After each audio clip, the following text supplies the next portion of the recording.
I noticed that the other thing I noticed was my financial, like my finances improved, right?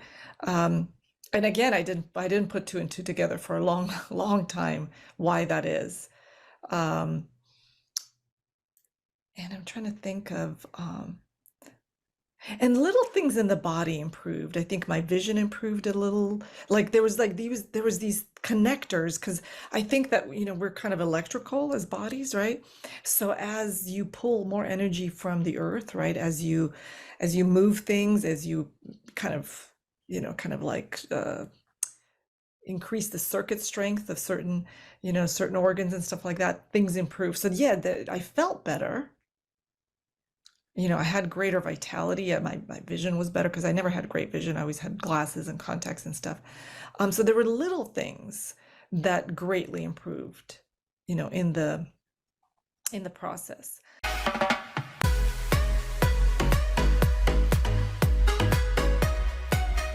Hi, I'm Liz Larson. And I'm Bill McKenna. And together, we created the Cognomovement system.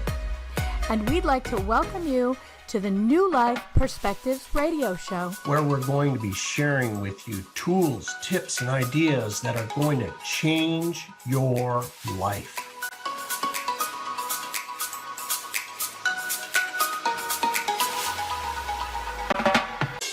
Hello, hello in UK Health Radio Land. I'm Liz Larson, and I'm here with my friend, Bill McKenna. Hey, Bill McKenna. And we are the team that hosts the New Life Perspectives radio show here on the UK Health Radio Network. And we're also the team that created the Cognomovement system. And today, it's our great honor to welcome a good friend of ours, Natasha Senkovich. And Natasha is a belly dancer, professional belly dancer, and energy healer, and filmmaker. And what else, Natasha? Well, I also do interviews. So I do online shows, which you two have been so kind and wonderful to be a part of now and again. And yeah, and I love dance. I love yoga. I'm also a yoga instructor, Pilates instructor. I mean, all sorts of stuff. But at the core, I'm a person that loves working with energy, working with the body to make our lives and realities so much better. Yeah, energy healer extraordinaire. It's like the whole package, all of the things, which is so fascinating because so many of us have these pretty interesting backgrounds. Natasha and I were chatting one day about something that Bill was working on with Cognomovement. It's movement and cognitive changes happen because of it. And he was working on moving the hips. And Natasha is a belly dancer. So we started this conversation about belly dancing and energy healing work. So tell us a little bit about belly dancing. How did you start in it? What are its origins? And why is it a tool for energy healing? Okay. So I started a long time ago. I was maybe 19 or something. I was a teenager. And it was something I gravitated to. It wasn't something that anybody in my family did or anybody in my neighborhood did. I was at some kind of a meeting. There was a speaker, and this woman was talking about how she worked with a drummer in this performance, and how at one point in time she synced her movements to the drum, and it was almost a transcendent experience for her. And I was so very intrigued. I was like, huh? What is this, right? So I came up, I found her, tracked her down, and I guess I was so enthusiastic, I had actually persuaded this woman who didn't know me from Adam that she was going to give me lessons, right? And the only time she had was 6 a.m. And I was never an early riser, but for some reason, I was so inspired, so fully enthusiastic about this that I got up at 5 something and drove out there, and she gave me my first taste of belly dance. And I think she told me that I wasn't that great at it, actually, because I was she was like, you need a lot of work. Again, dance is how we move, is how we are, right? If you're shut down, kind of like trying to figure out some trauma or something like that. And then, and then somebody puts you on the dance floor, you're going to, people are going to see that, right? On some level, they're going to be like, huh, you know, there's some stiffness, some choppiness, something's being processed for most people, unless of course you've been a practiced professional dancer and you already have those movements programmed into your neural patterns in your body. But most of us will show that. So because I had so many issues right at that point in time and was dealing with eating disorder and all that stuff, all that came, and she saw that as she was trying to give me movements, right? But I persisted, right? I was like, I wasn't deterred. And I found another teacher, and slowly built and built and built and became, I started booking gigs. My teacher started sending me out on little gigs and things like that. And that's how it grew. And yeah, I think you asked a few more questions other than that. Oh my gosh, this is so very, very interesting. Now, the discovery, right, that we made and with Cognomovement related to the hips is that people, their emotional issue, whatever they're, let's say it's an eating disorder, or let's say that they had lost a loved one, or they had a specific trauma, the hips in a certain place refused to move, or if it moved, they would jerk through the particular area. And it was like so mentally taxing for the person to actually move their hips through a specific area, which is just simply rotating the hips.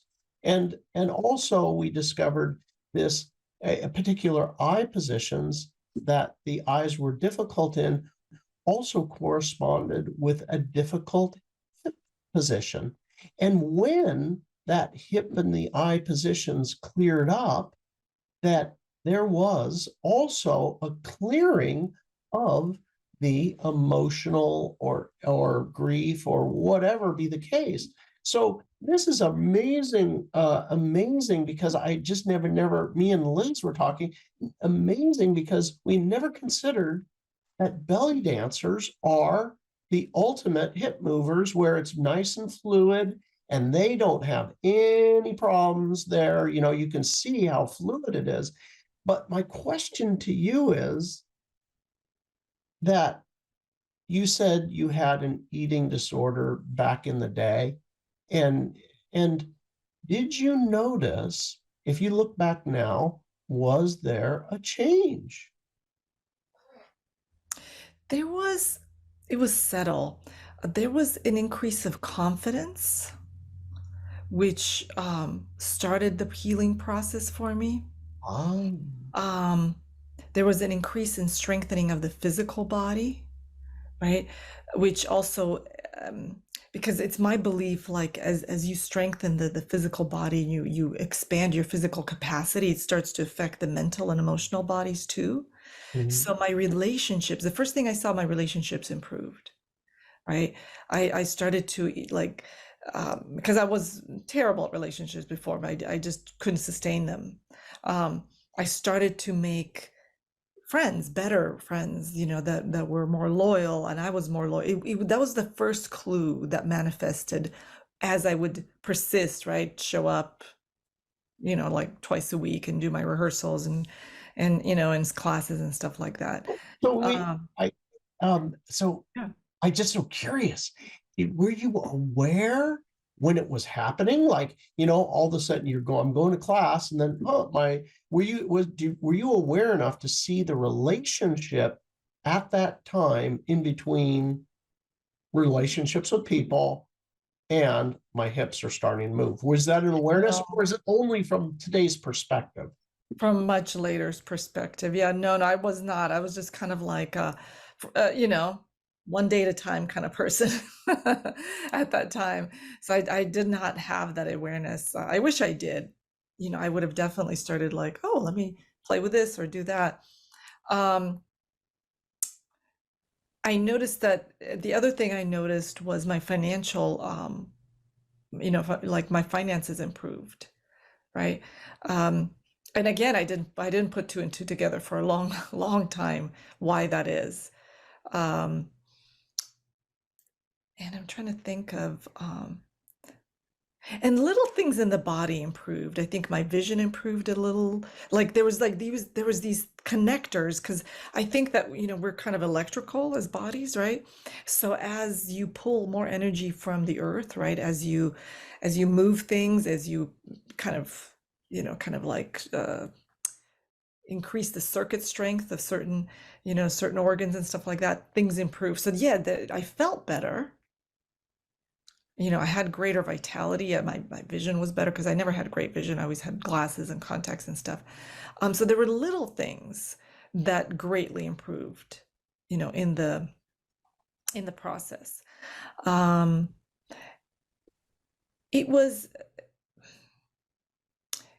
And I noticed one thing. I noticed, because one of the things as a belly dancer that you do is you always try to include, it's a very inclusive dance. It's not like one of those where it's a performance and there's like the invisible fourth wall and you're doing your tendus and whatever. This is a very much like I'm in, I'm down, my feet are bare feet on the earth. I'm here with the people. I'm pulling, and you pull people to dance. If somebody wants to dance, you're like, hey, come up, and soon you have the whole family up dancing and stuff like that. But one thing I noticed is women, because when I was a kid, this was back like 80s, 90s, right? When I was dancing a lot. And a lot of people were very skinny. And so the ideal of the woman at that time was like very skinny with, sort of your six pack and like, so if a woman popped up to dance with me that had those washboard abs and had that sort of ideal boyish figure at the time, she couldn't belly dance. Could not. Her muscles were so trained and so tight that she couldn't really move like a woman. It was just like, oh, it was Ah, right. yeah. It was really interesting, right? Um, I also noticed, like back to, what I was saying about the finances, right? And this, again, a lot of this stuff, Bill, I put together like years later when I started becoming an energy healer and started really immersing myself in that world and, kind of put two and two together. But I figured out the reason that I got so much more money when I was dancing. And a lot of it came, from the dance itself. But again, I just got better jobs. I got better, I just didn't have to worry about money that much anymore. Um, and and I realized like that I was actually totally unintentionally really stimulating and enlarging and blowing up my root and my sacral chakras, like my lower chakras. Like they were just getting really stimulated and huge. And now I understand like dancers that are real, like powerful dancers and all that stuff. They just get, people throw money and it's a custom. It's not anything bad. It's not anything, it's just a custom that as you're dancing, and usually it's weddings and all these events and parties and stuff like that, engagement parties, people will throw money. And I feel like it's it's like they are, again, completely unbeknownst to them, energetically responding to what's happening, right? Like the energy's pulling that money out of their wallet. I know it seems. It's very interesting. It is so interesting. And the correlation in between those specific energy centers and that whole thing around abundance, because this is the area of your abundance in this physical dimension, right? And it's also your creation, your area of creation, right? It is where a woman has the ability to actually create life itself, which is the ultimate power. You might be able to create, a house or a car, but creating life, that is basically godlike property, right? What does God do? He creates life. Yeah. Amazing. It is. I mean, there's so much. It's such a rich topic. There's so much in what you just said. I think we have to go on a break, Liz. Yeah, we do have to go on a break in just a second, but it made me think that in many generations, in many eras, abundance was a lot of kids. So what you're saying, Bill, too, is that it's not just money that comes. So that is the place of generation, and for some, it was having a lot of kids, and it's a really, really ancient art. And that back in history, fertility was such a big deal. Makes you wonder about why some of these art forms were created. If that was the idea, to actually open those chakras, to create not just fertility, but abundance all the way around, having that be the anchor, all these kids, all these more people you have in your community equals abundance. So let's take a break. We'll hear from the UK Health Radio Network. And when we come back, let's talk about that, the ancient beginnings of, or roots of, belly dancing.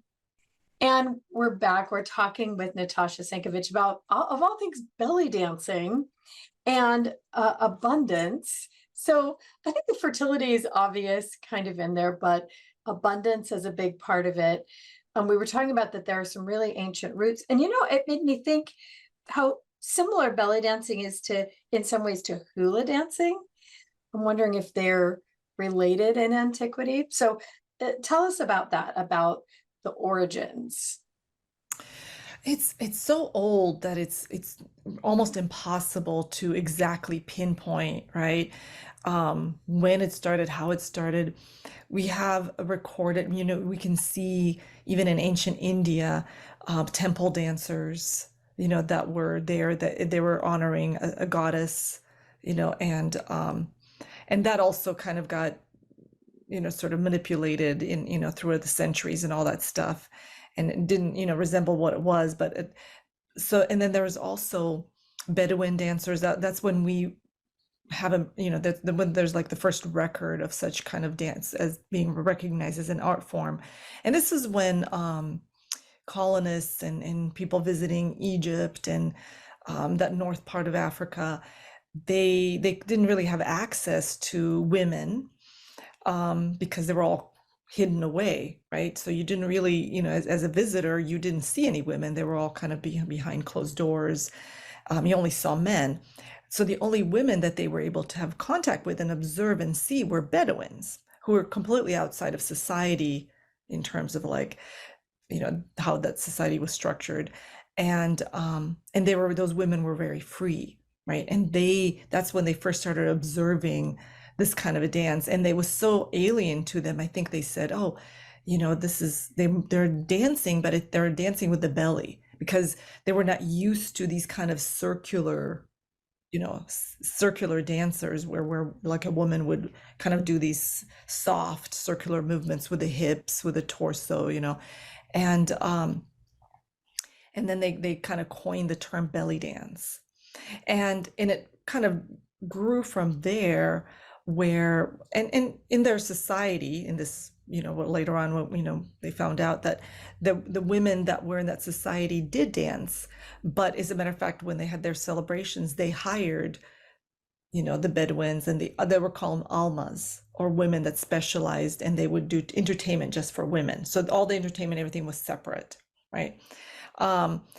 And later, when you got into closer to the early 20th century, that kind of developed, where the costume, the traditional belly dance costume where the midriff is exposed, that actually was created in response of like, okay, how do we get these Westerners to pay money to go into these clubs? So we'll give them what they want. So they kind of mix the whole thing.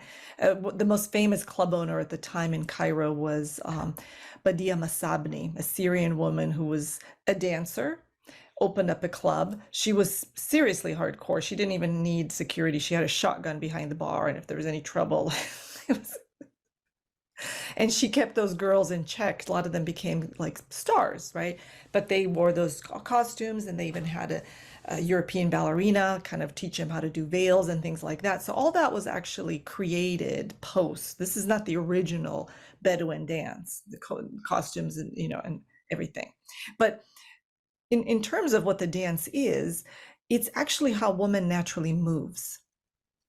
This is really how woman naturally moves. You don't see women just starting to move, like even instinctually, jumping up and down, getting up on point, yelling as they jump or whatever, kicking their legs. You don't really see that like a natural manifestation of joy, right? You see them kind of really, kind of moving and the movements that are that are natural or kind of emanate out of belly dance are very feminine, very sensual, very creative, and they actually strengthen the pelvic floor tremendously. So the control that the dancers have over the pelvic floor is amazing. You don't see anybody else, very few people do. And actually helps in childbirth quite a bit because the undulations, the movements, the control of the abdominal wall and the muscle is, again, tremendously helpful in childbirth. There's so many things. I think I told you that earlier about like that when I would pull a woman up, right, to dance with me, because it's a very, a lot of people have the wrong idea about it. They think, oh, these girls, they're out there dancing in their bras and little skirts and people are throwing money. They're probably strippers. Not at all, right? They're just kind of a good belly dancer is actually just for that time an embodiment of the goddess energy, like an ancient goddess energy, right? It's almost like a certain homage to Mother Earth, right? Because you're barefoot, you're on the ground, you're pulling abundance, you're pulling, and women are supposed to be sensual. They're supposed to be sexy. They're supposed to move in the way to attract men and to have, for us to have life carry on, right? To create, again, that wealth of fertility and all that stuff. Am I just rambling on? Do you guys have any? No, it's so interesting. What I noticed you say is that in one point, the dance was for women. It was women doing this for women. Yes. And we do some work with birth and pregnancy, and it occurred to me, wow, okay, that would make sense. The origin of keeping that pelvic floor strong, making it easy for childbirth. Because if you're talking about Bedouins, they don't have a local hospital. So I'm wondering if it made the whole birth process maybe even safer or easier for women, out in the desert where all they have is one another. So that makes a lot of sense, creating that strength and flexibility at the same time. And I just find that so interesting that it's women for women. But then you were talking about the abundance part. So that was one of the things that made me so interested in this topic. So these women are dancing and they're invited or hired to come to celebrations like weddings, like birth parties. What do you call those? Baby showers, maybe christenings, all that kind of stuff. But when that happens and the woman starts dancing, some unique thing happens with the crowd. They start to throw what at the dancer? Not Lots at of her, money. but on the stage. Yeah, yeah. And I don't think this is even it's like the energy pulls, right? The energy that is generated by that movement. It's just an old magic that people are, completely unknowingly doing, that it raises the vibration of the room. It just encourages, right? People are encouraged and they feel, nobody, because I would never, when I was dancing, I would never come up to anybody and be like, excuse me, where's your wallet, right? Like that never happens, right? You never, right? But they do, right? It is, again, it's almost like there's an invisible energetic pull. I'm sure if someone had magic little glasses, they would see it happen in real time, right? If we could really witness, if our eyes were refined enough to see the energy. And later, when I started, studying energy healing and going more into metaphysical studies, I realized that, how like later on when you look back in your life and you kind of connect the dots and you're like, oh, okay. Because I never really understood, like your guides, I think, pull you. They put a little carrot there and you're like, I don't know why, but I'm so attracted to belly dance. I don't know why, but I love yoga. You know what I mean? It's almost like they were building a foundation for me, not only to keep my mind strong, my body strong, but to understand how powerful, like physicality, how much respect we need to have for our body, how much power is in our body to make magic, right? To, like balance ourselves, to regain our health, to regain our mental health, and all that stuff. All that is possible with physical movement and postures. It's just tremendous. So what I was saying is, when I look back and connect the dots, I can see how now I'm at the state where I can kind of put the whole thing together. Like, okay, so I danced and I have this knowledge for this. I did the yoga certification because I understand that now. I understand energy healing, and now I can kind of like really see the whole vision, pull it back and say, okay. So for example, one of the things I've learned in the energy healing modality I practice is, and I think I might even mention it to you, we call it prosperity squats, where you just kind of soften your knees and you bounce on your heels repeatedly, preferably facing north, right? The direction of prosperity. And it tremendously boosts the basic chakra, right? That's when typically it's great to do when if you're doing some kind of manifestation where you're trying to materialize something, you really want to give yourself the best chance possible. But I already did that for years, decades in belly dance, again, completely unknowingly.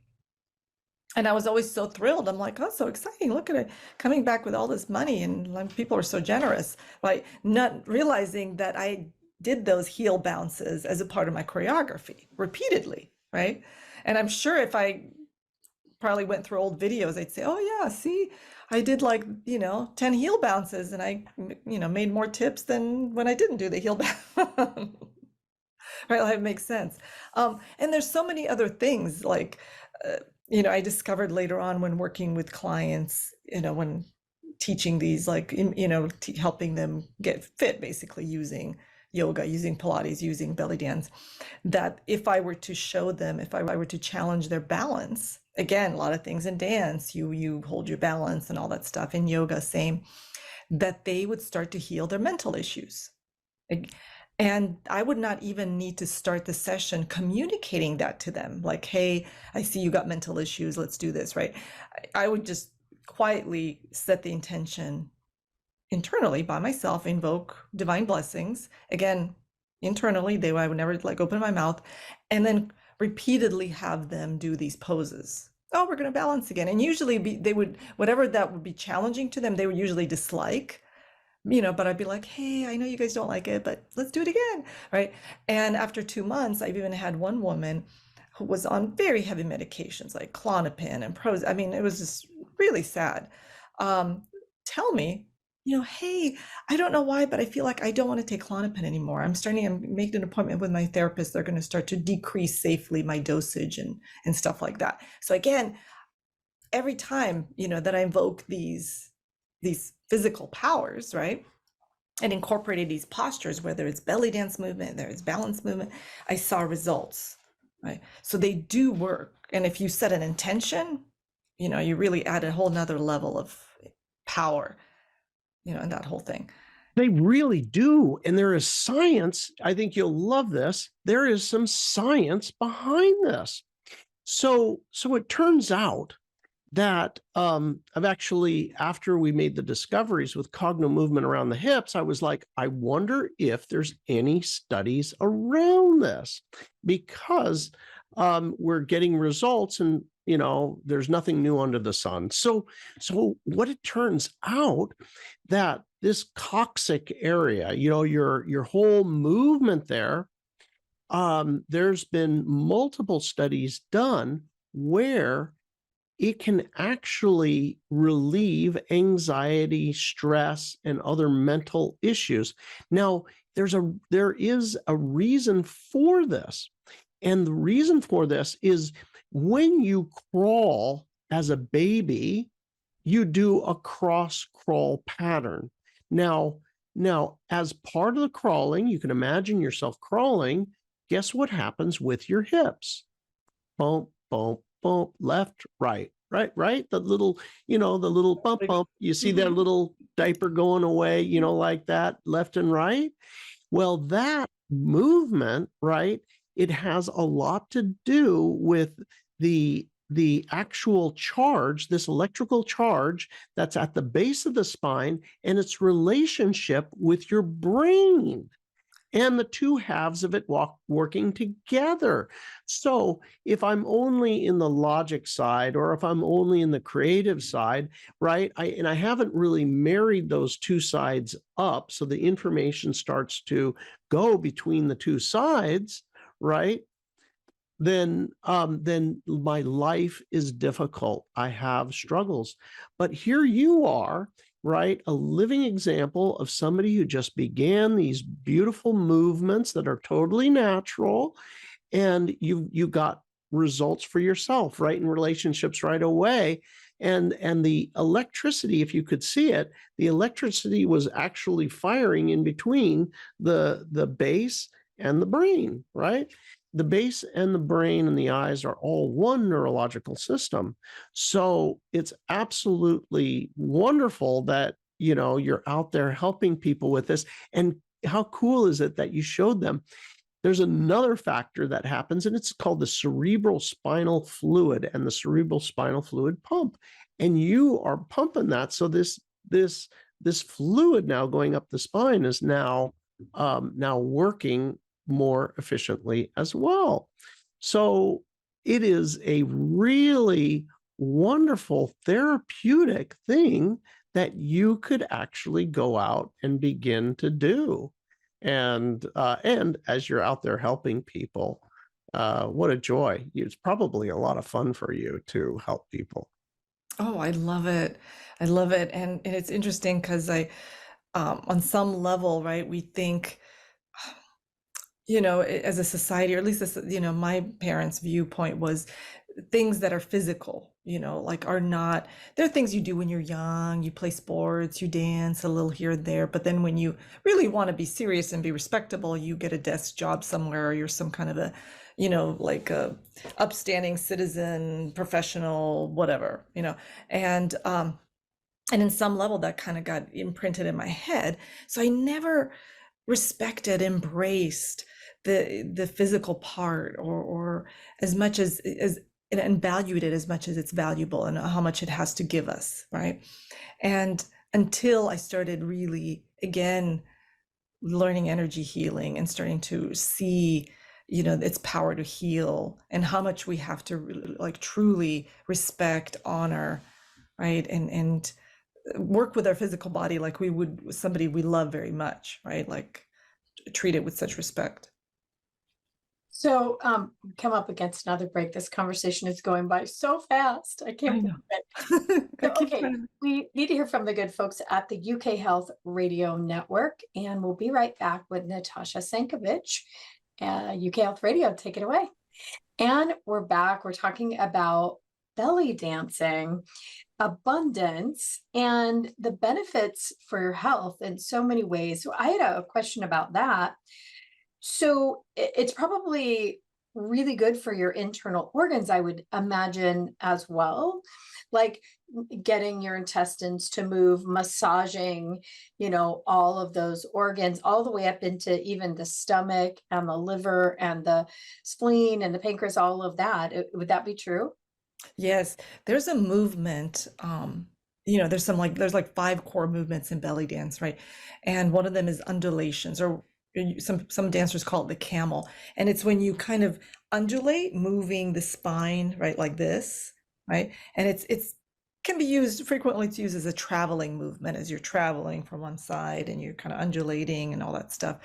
But it's not easy. It takes a while for people to learn it. And again, that's why, ladies, don't go out there and think that like 6-packs are great. We don't want to be men, right? You want to have that mobility, that like that movement of the spine. But it's very, very healthy, and it does all of that. It helps the digestion, it helps like the organs, it massages things, it helps things go. And I found it, and I know, like, hopefully this is not like TMI, but in menopause, I found that the symptoms of menopause, like if you're dry or are incredibly relieved with belly dance, right? When you're, again, probably connected to what Bill was saying, everything gets lubricated, including the spine and stuff like that. You just really, it's a wonderfully healing I mean, in powerful modality for women. There's so many things I think that we have forgotten about our physical bodies. And, that's one of them, the ways that we take care of ourselves as women. And if you're out in the middle of the desert and you don't have a lot, you probably need to adapt and develop ways to take care of yourself and the women around you. It's so interesting though, about the energy medicine part of about the energy that comes out of it. You said that, your first and second chakra energy gets really, really big, which is our creation, which is our abundance. And long before Cognomovement was developed, there was this thought for me about how we're always trying to get out of our body spiritually, astro travel, get to heaven, get out of these physical bodies. But it occurred to me one day how much information is in these physical bodies, how much there is for us here, and how our bodies are what translates all of the information in the universe while we're in them, right? So that was one of the underpinnings, even for us as Cognomovement, that these bodies have a whole lot available to us for helping us manifest, for helping us grow. So would you have any kind of a little hint or tip for anybody who kind of is hearing this and is like, wow, that sounds pretty good, pretty interesting. What could somebody at home do to kind of start to open those root chakras to and start to maybe use this for just a tiny bit of manifesting? You also mentioned, there's that bit of magic potion stirring the pot movement. So what's in there for us, Natasha? What can people try on of this? Yes. So I would start, right? The belly dance, if it's done correctly, it's isolation. So I would start by moving the hips and going clockwise, right? So that's when you're pulling things in. If you're drawing, like you're when you're moving like clockwise, like it's pulling things in. So would that be starting to the right? You move Starting to the right, yeah, like the clock moves, like going, So you want to stand. So let's say that let's just say you have an intention. You want to set the intention to invite more abundance, right? You have a certain project, you're about to go into a meeting the next day, you want to pump up your root. I would face north primarily. Like, this is not something that typically is learned in belly dance. This is kind of combining energy healing stuff with belly dance, but face north. And I would even add an invocation, right? So everything is just much better and more pronounced, right? If you ask the supreme being, God, the goddess, and just ask for them to kind of like bless your project, bless whatever it is, your application for loan, your business. And then I would lift up the sternum, right? You want to lift up, you want to grow tall. And then I would start circling the hips, and I would probably go a nice, 8 to 10 times going clockwise, right? And just really put your attention. So wherever your attention is, almost like feel like that area lighting up. Like imagine that chakra just starting to vibrate and get active, right? Put your attention there, consciousness there. Good, pause, and then go the other way, because you do want to be balanced. You don't want to be pulling it in and not balancing out. You want to like shake out the stuff out of the chakra too, right? And then take a breath. Right, then I would pump up the root, right? So that's your sacral. Then I would pump up the root. So I would again soften my knees, and I would lift my heels just like we do prosperity cards, and just do some thumps with the heels, right? Again, pulling in, that's like really pumping up the root chakra. Then for belly dance, like let's say that you want also greater health, greater like your, maybe your digestion's gotten a little slow here and there. I would then do undulations, and I would probably have to demonstrate this to you. But if you guys put belly dance undulation and Google it, I'm sure there's like tons of videos that demonstrate it. But basically, always start out by lifting, push the stuff out, and then scoop it in, and so it's a beautiful movement. Also, it almost looks like your belly from your hips to your sternum, like kind of like moving like a snake is kind of what it looks like for people on the radio. Yeah, Yeah. yeah. Look, yeah, I know. I don't want to make people go like, "What is she talking about?"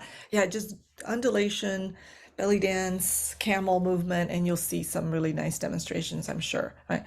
The thing to watch out for is I've noticed this in Egypt, right? Because I would travel there. I've done several projects, and it's very testament to the power of belly dance because you have dancers in Egypt.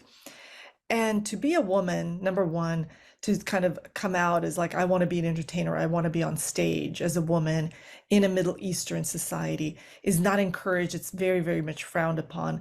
Maybe if your family is very liberal, they'd be okay with you becoming maybe a newscaster or an actress as long as you know, don't play a role that shames them or something like that.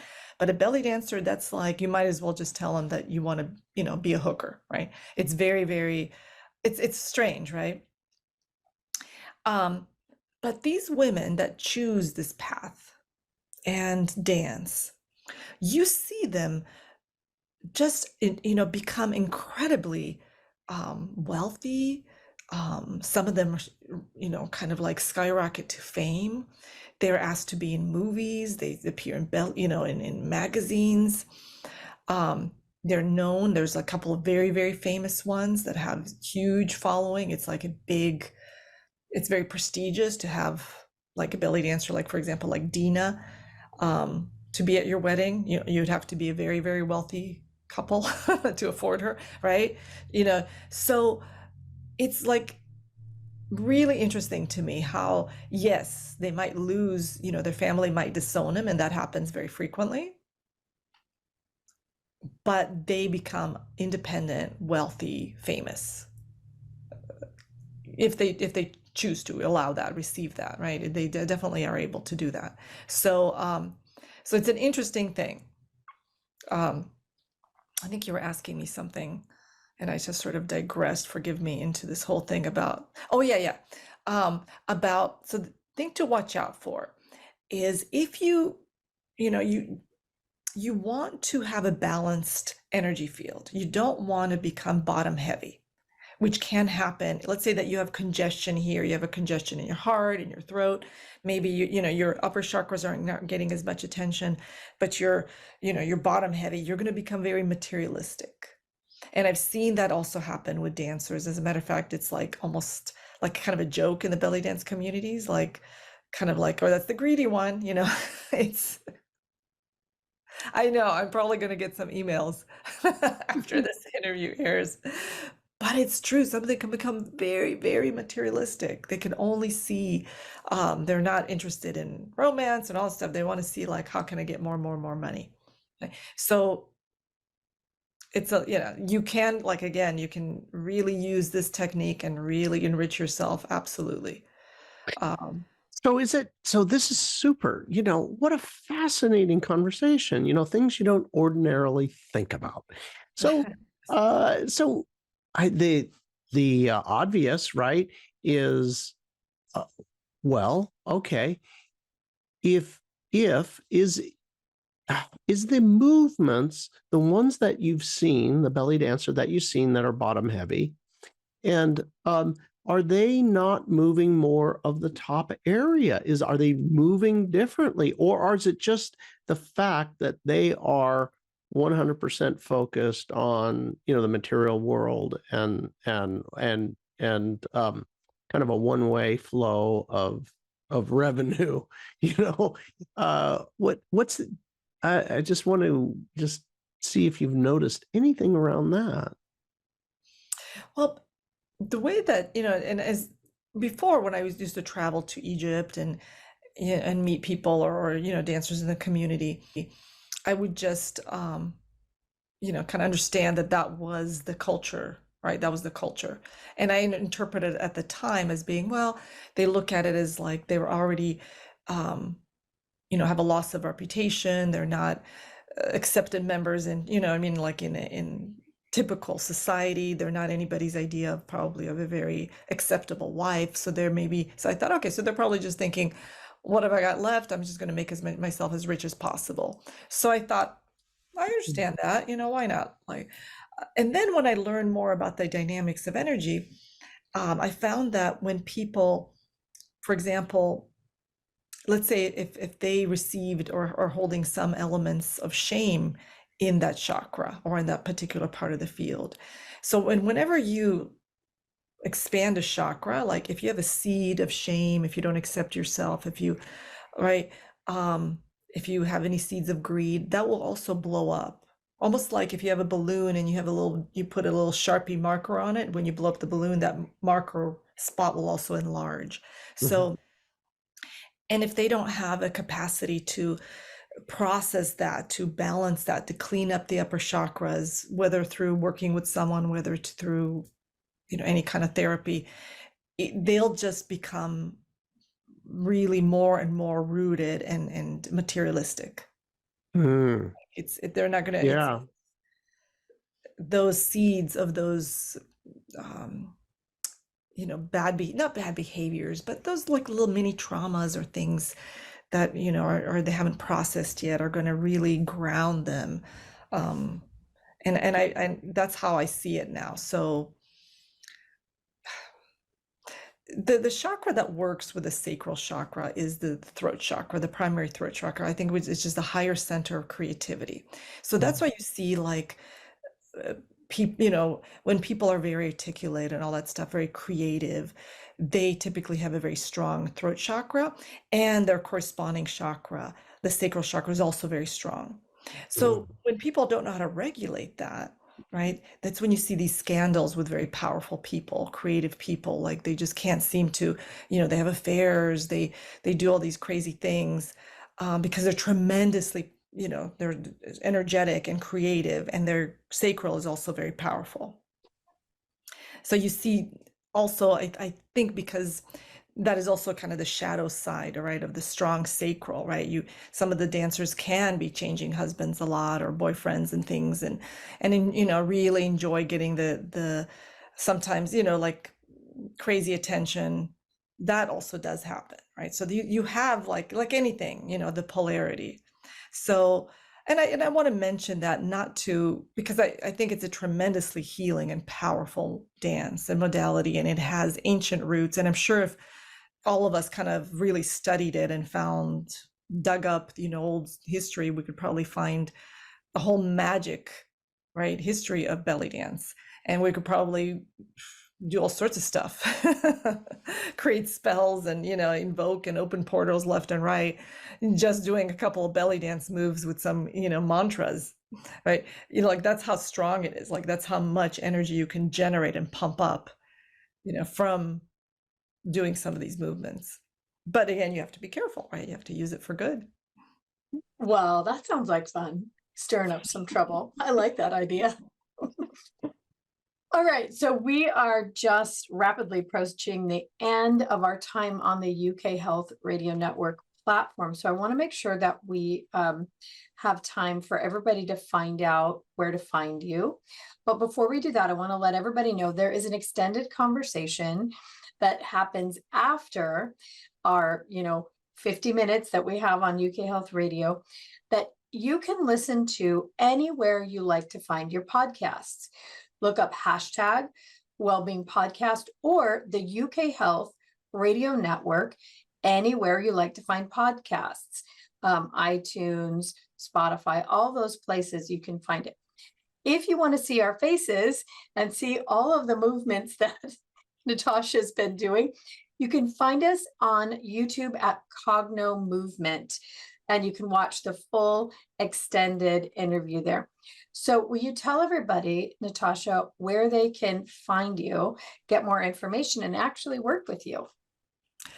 My website, natashasenkovich.net.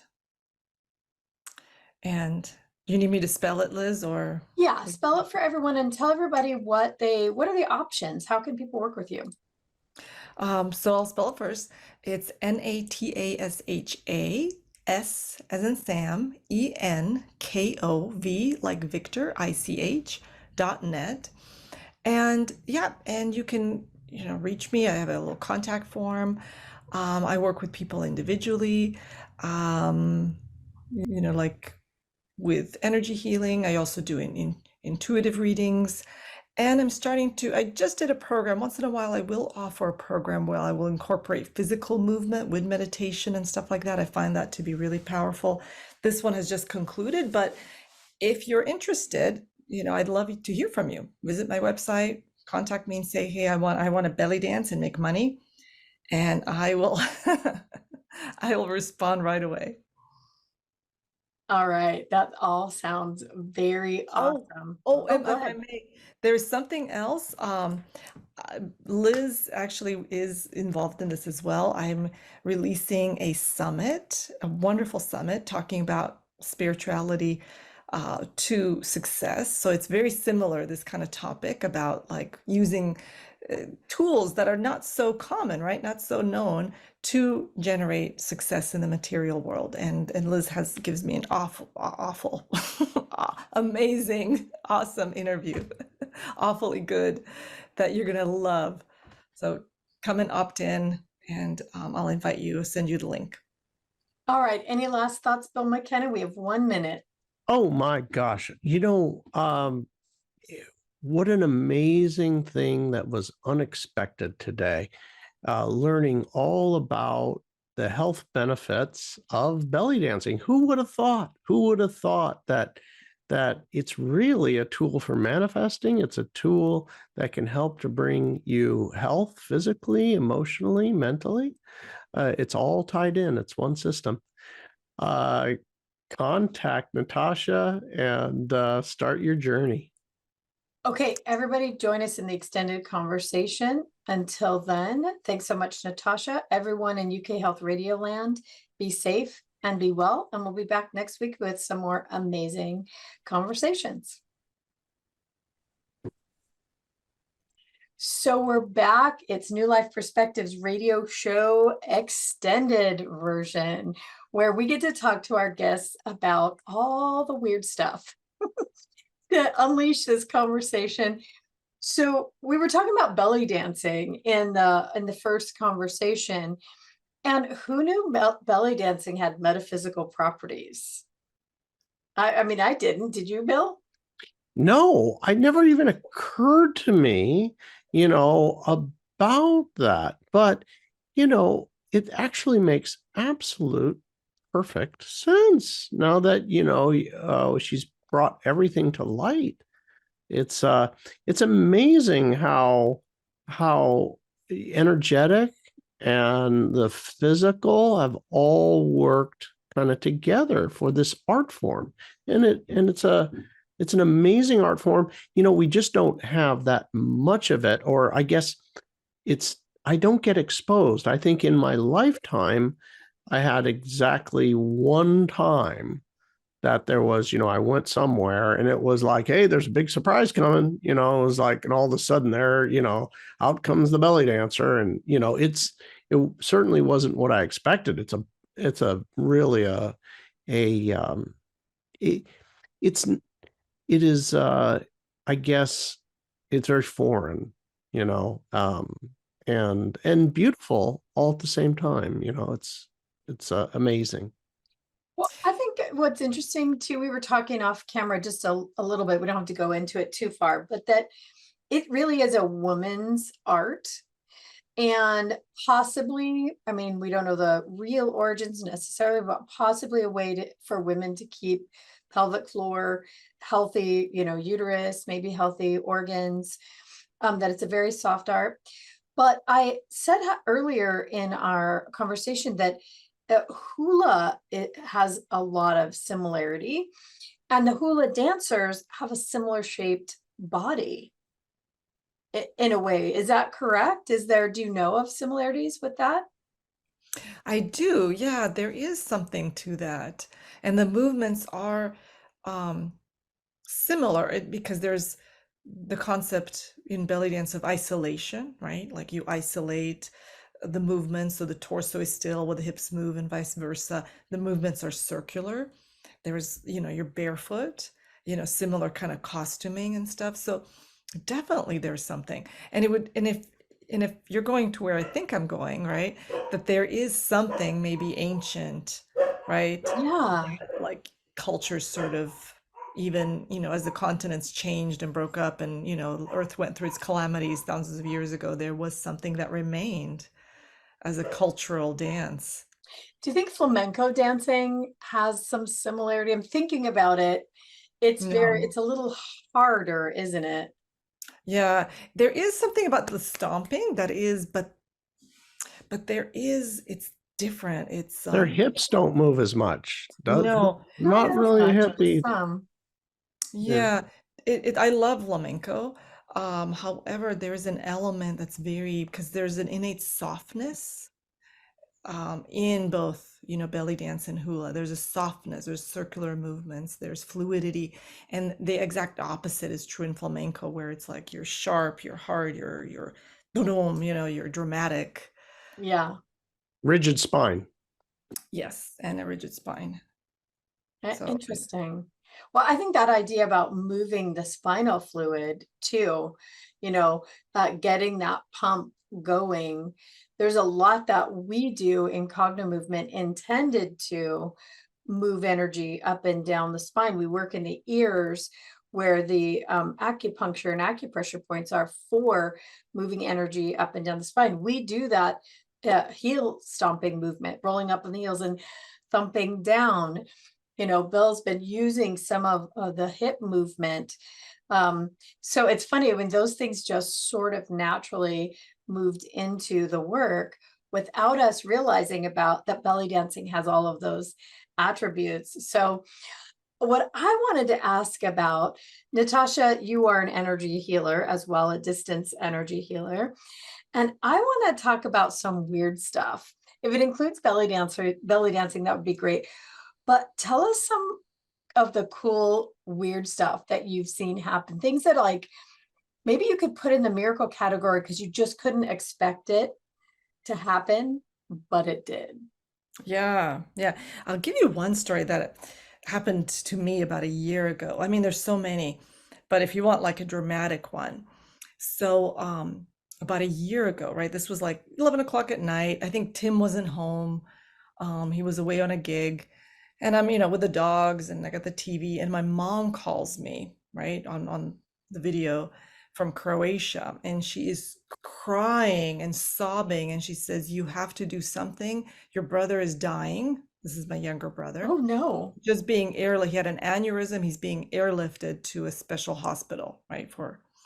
And she's beside herself and of course I'm like, right?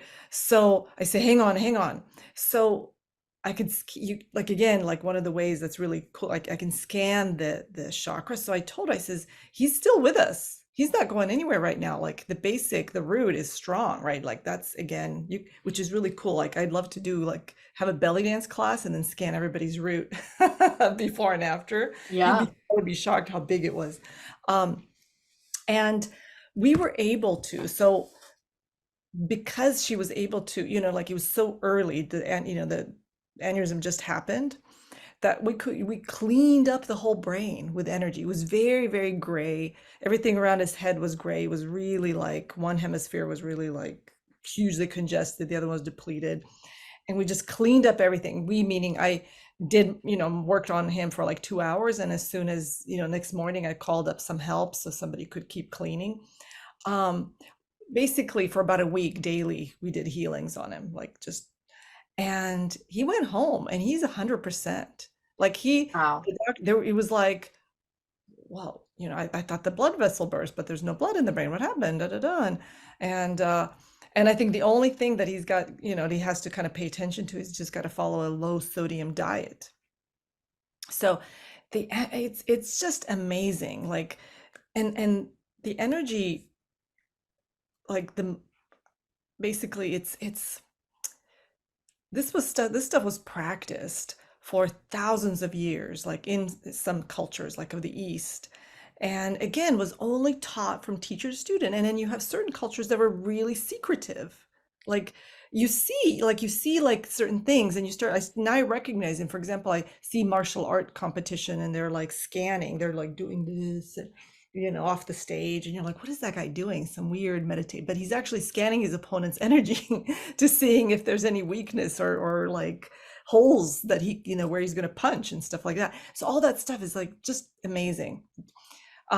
Any other questions you have? I could just ramble on about this because I love it so much. I feel like it's so like reality bending. Yeah, I can see Bill has one. Yeah.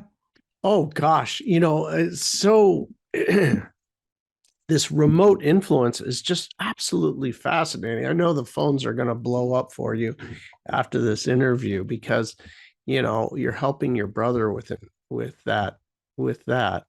energy. That was amazing. Amazing. The other things that you've helped people with your energy work. Maybe if you could tell us some other stories that. Yeah. Let me look at it like a different one. So I usually tap my heart chakra, right? Like when I want to have access, right, to more intuitive information. So I just want to make sure, that's why if you guys are like, why is she doing that? It's because I want to make sure that like I download and tell you the story that will most resonate, right, with and be most informative to the people that are listening. There's one thing that is really easy to do to heal in energy healing or in the modality I practice is migraines. Like it takes about 45 minutes, right? And and people like usually people call me, because people don't want to, even family members, they don't want to bother or friends like that suffer, like they feel guilty about taxing me with, working on them and stuff like that. So usually they'll call me when they've tried everything, I've have like cold compresses, I've taken Advil, I've done this, I've taken all that stuff and nothing's working. So if you look again, and I don't, I'm not clairvoyant in terms that I can't see, energy, but I can feel it, right? And this is something again that's not particular to me, that can be taught, right? With some practice. Some people again are going to be a little bit more gifted and pick it up sooner. But so when someone comes with a migraine, it's typically people that are they want to do things correctly, and they're just a little like intenso, and I'm going, so there's like this already kind of a pattern in the body, right? They're a little bit more like hard on themselves. And so what I usually do is I clean the front solar plexus, is really congested with migraine people. Then that stuff goes to the back solar plexus, which is right on the back side of the spine. Again, very congested. And then it goes up the spine. Their upper back muscles become hard as rocks. And then all the vessels in their brain start pulsating. And then they're in for it. Then they're like, oh my God. And I'm, because the nausea from the solar plexus, everything. So very simple. You clean the solar plexus, back and front. You clean the liver. And then a lot of times by that time, they're already going, oh my God, I can breathe now. I'm not nauseous. I think I'm going to be okay. And then for the finale, you just clean the head and the upper back, like 45 minutes, depending how receptive they are. Some people are like this, right? So you have to really relax them and stuff like that. But it's a phenomenal gift, is because I was one of those people that was like, I gotta do, super stressed out. So, and I would have chronic migraines, like bad, like a couple of days, just, on the floor with like a bowl next to my bed, that I would throw up in. I mean, that was, and now that I've learned this, I just kill it right away. I'm like, oh, if I feel this, I'm just going to clean this, clean that, clean the head, done. Life-changing for people that suffer. That's amazing. I just did this for one of the other speakers. I don't know if she'll talk about it. One of the other speakers in the event that you're in, Spirituality Success, she was like, I have to travel, I have so much to do, my migraine is, I can't do this, right? And I was like, oh, well, just give me 45 minutes. And Interesting. It works every time. So I have another experience with migraines. I'm going to see what you think about it. We may have talked about it off camera, but I would get migraines, but I was not a chronic migrainer. Like twice a year, maybe I would get a migraine, and it was the visual kind. It would start with a hole in my vision and then electricity in the eyes. And actually the year I met Bill Mckenna, it was crazy how many of these I was getting. And I never knew why I got them. I never could figure it out. But that year I realized I went to Mount Shasta. Right after that, I left for Sicily. And both times we were kind of going on these spiritual quests. First one at Mount Shasta, we didn't realize that's what we were doing, but it was happening. So right before a big energetic shift, I would get this electricity. And if I wasn't careful, I knew how to mitigate it so I never got pain. But it took some doing. Well, around that same time, well, maybe I guess it was a couple years later, I realized that I could actually put salt, rock salt in my hands, Himalayan salt, and stop the electricity. I was literally crazy energy. I could pull it right out into my hands and stop it before it ever got to that point where there was a headache and all that kind of stuff. But I started to notice the pattern, like that when there would be a big energetic spiritual shift, I would get one of these crazy electrical migraines. So I hadn't had one in a really long time. And we went down to Mount Shasta. It's just an hour and a half from here. And about a mile out, I start to get this hole in my vision. I'm like, what is happening? Like, this can't be a migraine. And the next thing you know, the electricity starts. Luckily, I travel with salt all the time now, put it in my hands, and I stopped it. But the energy in Mount Shasta was just hot, hot, hot that day.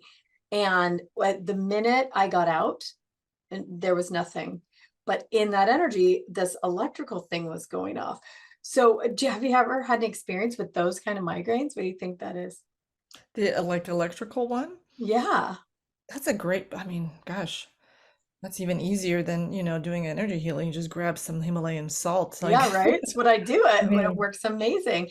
And I shared that with a lot of people. It was a funny story about how that happened, but I shared it with a whole lot of people and they all said it works for them too, but with an electrical migraine. So that's what I call it, because that's what it looks like. I think it's called actually an aural migraine. Yeah, I have not ever had those the way you describe them. So I'm not familiar with, I mean, I could probably go up and ask for you and see if you want me to? If you want to. Yeah, I was just curious about it. Okay.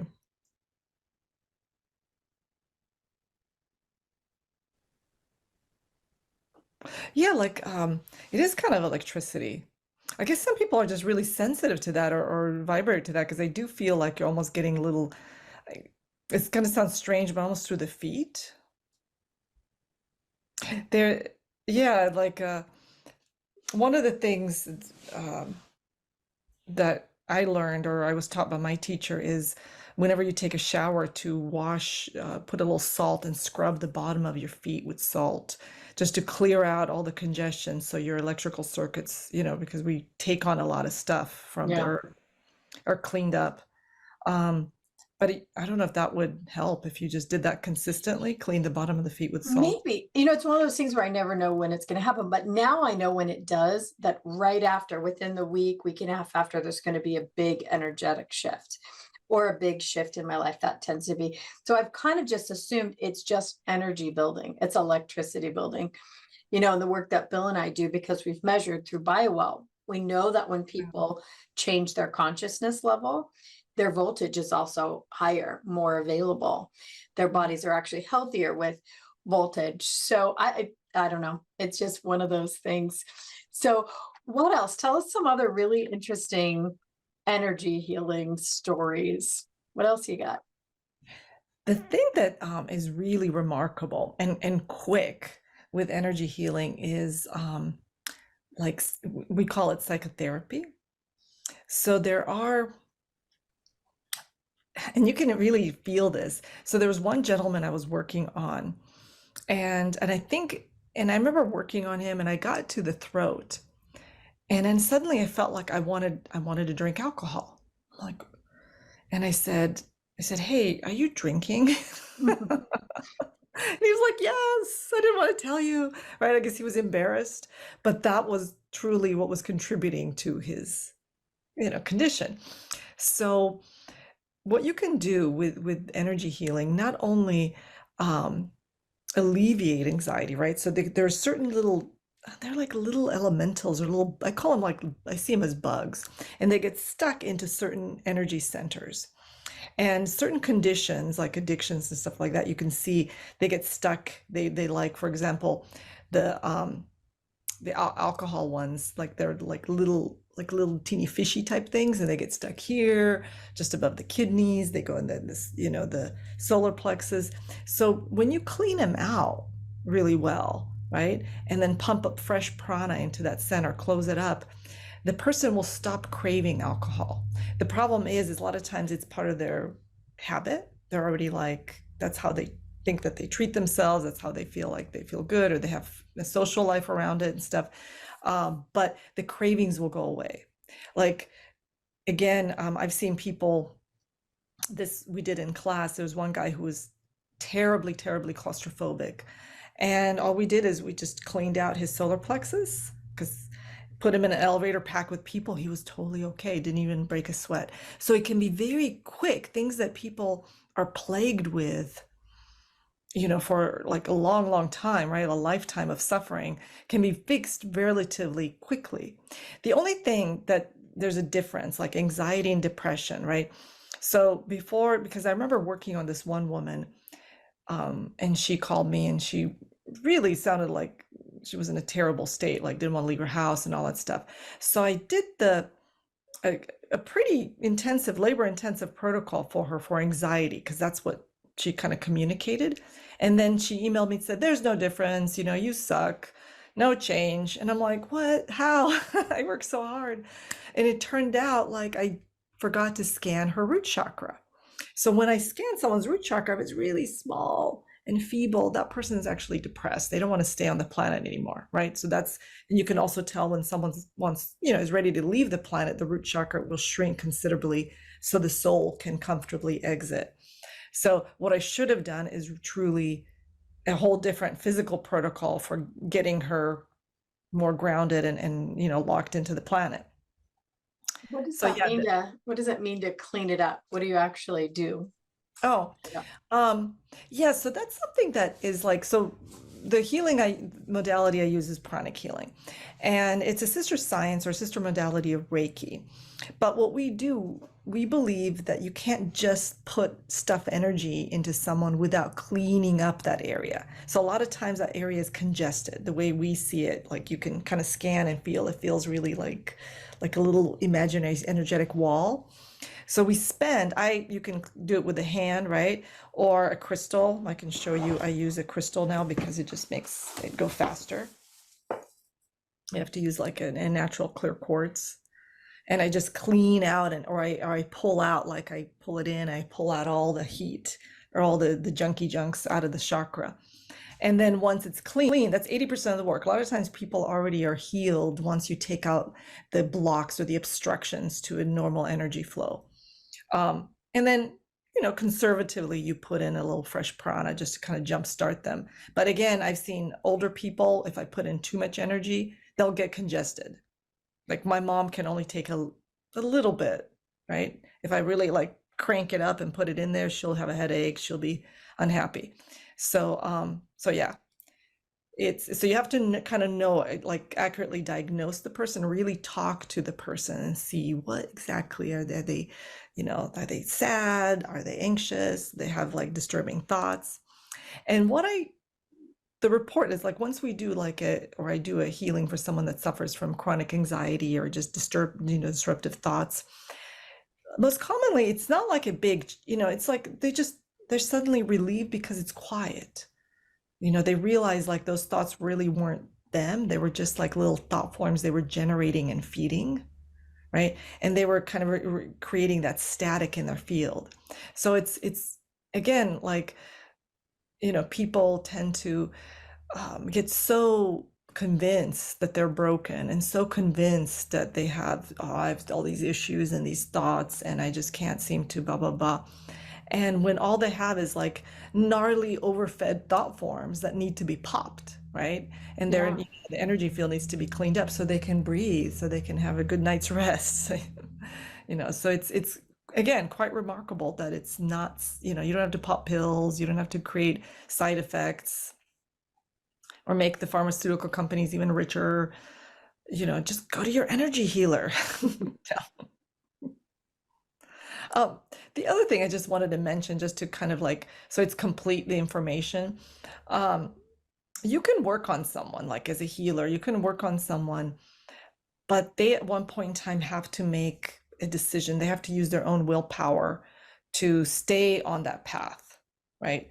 And this is where the willpower is. It's right here. It's the ajna. It's right here between the eyes. So a lot of times I will help them, right? If I know like they're really trying to stay, not to think reattract those negative thoughts, or start smoking again, whatever it is. You really want to add more energy and make this center bigger, so their willpower is stronger, so they don't fall back or attempt it again. So it's an interplay, right? It's an interplay between a cooperation between the person that's being healed, like they have to be receptive and willing and willing to step up. The healer that has to be, persistent and also sensitive to the changing vibration, or the person, and so it's kind of like a partnership in a way, right? And then we all have to be sensitive to how their energy's shifting, changing, where their mood is at. So it's not like a straightforward science. Like it's like kind of like adjust and redirect kind of a thing. I don't know, does that make sense? I know you guys are totally woo-woo, so that's why I'm like, I can just tell them and they'll be totally okay with it. But I still have people like that will actually, I remember talking to a friend, a former coach of mine who suffers from terrible migraines. And I remember offering to her saying, hey, let me help you. No, I'm very Christian now. I don't like. That's a good one. It was strange, right? Like, I'll suffer. Thank you very much. So again, you have to be really, sensitive of who you offer it to, or who you speak to about it, because some people might find it intrusive or offensive to their faith. Yeah. It's funny how, another word for prophet is today, it's a psychic. That's what it was back in the day. They called them prophets, and all this is all interconnected. Your ability to know and then know what to do, right? You know what to do. Obviously, there's some training, but you are just a person who knows what to do. And so here's a strange question. So there's anxiety, but then there's also people who suffer with panic attacks, like extraordinary, like their body is in a full convulsions and reacting, out of control. So tell us about that when you deal with them, and are you seeing anything like active in a certain energy center or part of their system, and what you do for that? Yeah. So that's a very, very kind of like if basically their solar plexus is super active. Like they have it out there 30 feet and it's pulsating, right? And then their brain is also, there's like, I forget what is like the little amygdala or something, like some part of the brain is also super, super charged. So the process that it would be immediately, right? Cleaning, usually probably take about a good 30 minutes just to clean their solar plexus and then calm it down, make it smaller, regulate it. Then you'd want to clean their heart and make the back heart chakra bigger. God brings somebody peace. They suddenly feel more loving, more at peace. And then finally, you want to also clean the brain, because the brain has got some misfiring in there. Yeah. It just, yeah. I also see people sometimes, and I see this more and more, I don't know if this is getting more popular or maybe becoming more aware of it, that are picking up, they're very sensitive and they just soak up like a sponge the energies around them, and they think it's theirs. Like I see that like a lot, like they'll come in a room and they'll suddenly feel anxious or upset, or and they'll think, oh my God, it's me, or like disoriented or something like that, and they'll start to, and we all do this, they'll start to justify it. Oh yeah, I must be really sad or upset or angry because yesterday so and so said this, and or something. They'll find a reason in their own life to justify or to own that, when in reality it doesn't even belong to them. So I find that Mhm. kind of like a lot of anxious people, they're also just very sensitive people that just sponge up a lot of junk from their environment, and they think it's theirs, and they start to kind of feel shame about it, or think that somehow they have these issues, when a lot of it was just soaked up from somebody. Right. Oh, one more thing, if I may. um, the other thing that people don't know, like, and that could really be a bummer, is crystals. Like, there was in in one of our workshops, this happened. This one woman came in, and she just had crippling joint pains, just crippling joint pains, and she had top healers like working on her. Let's help her. Let's help her. Nothing. And suddenly somebody noticed she was wearing a ruby ring, and they were like, well, did you clean this ring? She was like, oh no, my poor mother left this to me, my poor mother, who was suffering with cancer for the last 5 years of her life, and I put it on to remember her. And the minute they took that ring off and did the cleaning again, the pain was completely gone. So Mm. crystals, especially like red ones and stuff, like those guys can really hold a lot of energy, and just the whole aura is just bathed in Mm. so that sickness and that disturbance is all, that is just, the congestion is still contained in the power of that crystal. So again, like, I would never, even for myself, like, let's say before I even put my citrine ring on, which is my dissolver of obstacles, is I'll clean it. I'll do a little cleaning. I put a little alcohol, spray with alcohol with a couple of drops of lavender, and I'll ask the crystal to just release any congestion, because maybe I was grumpy yesterday and I don't want to be grumpy today, right? Much Mm. more so if I bought the ring, somewhere at some show where like 100 people handled it. But salt can do that thing too. I do that with mine. I put them in, salt, Yeah. and or put them out in the sun, to bathe in it. And it really is like cleaning something, removing congestion, I think, in the crystals.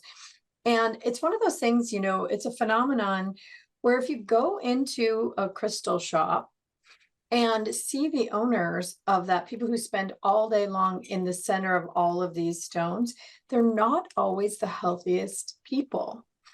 And I've noticed, my daughter and I will go into a local crystal shop, or, we live by Mount Shasta.